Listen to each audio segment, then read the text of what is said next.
ಎಲ್ರಿಗೂ ನಮಸ್ಕಾರ. ಕ್ಯಾಮ್ರಾ ಬಂದಮೇಲೆ ಫಸ್ಟ್ ಬ್ಲಾಗ್ ಇದು. ವೆಲ್ಡಿಂಗ್ ಮೆಶ್ ಬೇಕಿತ್ತು ನನಗೆ, ಅದಕ್ಕೆ ತರ್ಲಿಕ್ಕೆ ಹೊರಟಿದ್ದೆ. ದಾರಿಲಿ ಮಂಗ ಸಿಕ್ಕಿತ್ತು, ಬಾಳೆಹಣ್ಣು ಕೊಡೋಣ ಅನ್ಕಂದ್ರೆ ನನ್ನ ಹತ್ರ ಇದ್ದಿದ್ದೆ ಒಂದು ಬಾಳೆಹಣ್ಣು. ಹಾಗೆ ಮುಂದೆ ಟವರ್ ಹತ್ರ ನಿಂತ್ಕೊಂಡು ನೋಡಿದೆ. ಟವರ್ ನೋಡ್ಕೊಂಡು ಈ ಕಡೆ ಮೊಬೈಲಲ್ಲಿ ನೋಡಿದ್ರೆ ನೆಟ್ವರ್ಕೇ ಇಲ್ಲ. ಹಾಗೆ ಮುಂದೆ ಹೊರಟೆ. ನಮ್ಮ ವೆಲ್ಡಿಂಗ್ ಮೆಶ್ ತಗೊಳ್ಳುವಂಥ ಅಂಗಡಿ ಬಂತು ನೋಡಿ, ನಮ್ಮ ರವಿ ಅಣ್ಣನ ಅಂಗಡಿ. ಇದು ಚಿರಗುಂಜಿ ಕ್ರಾಸಲ್ಲಿದೆ, ಅಗಸೂರಲ್ಲಿ. ಇಲ್ಲೇ ಜಾಳ್ಗಿ ತಗೊಳ್ಳಿಕ್ಕೆ ಬಂದಿದ್ದೆ.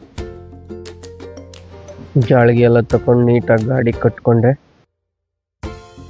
ಆಯ್ತು ಬನ್ನಿ ಮನೆಗೆ ಹೋಗುವ.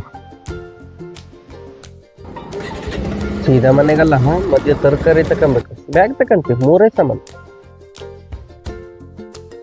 ಅಂತೂ ಬಂದೆ ಹೊನ್ನಳ್ಳಿ ಸಂತೆ ಮಾರ್ಕೆಟಿಗೆ. ಬಟಾಟೆ ಹೆಕ್ರೆ ಫಸ್ಟೇ ಹಾಳು ಬಟಾಟೆ ಆರಿಸ್ಕ ತೂಕಕ್ಕೆ ಕೊಟ್ರೆ ಹೆಂಗ ಕೆಜಿ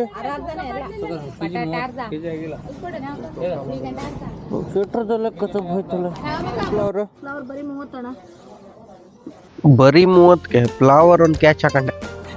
ಸೀದಾ ಮನೆಗೆ ಹೊರಟೆ. ಮನೆಗಂತೂ ರೀಚ್ ಆದೆ. ಇದೇ ಪ್ರೇಮಿಗೆ ಮೆಶ್ ಬೇಕಾಗಿದ್ದು. ಮೆಶ್ ಎಲ್ಲ ಕಟ್ ಮಾಡಿ ವೆಲ್ಡ್ ಮಾಡಾದ್ಮೇಲೆ ಕುನ್ನಿ ಮರಿ ತುಂಬು ಮನೆ ಹಿಂಗಾಗಿತ್ತು. ಗೃಹ ಪ್ರವೇಶನೂ ಆಯ್ತು. ನಿಮ್ಗೆ ಯಾರಿಗೂ ಕರೆಯೋಕ್ಕಾಗಲ್ಲ, ಬೇಜಾರು ಮಾಡಬೇಡಿ. Thank you for watching. Bye bye.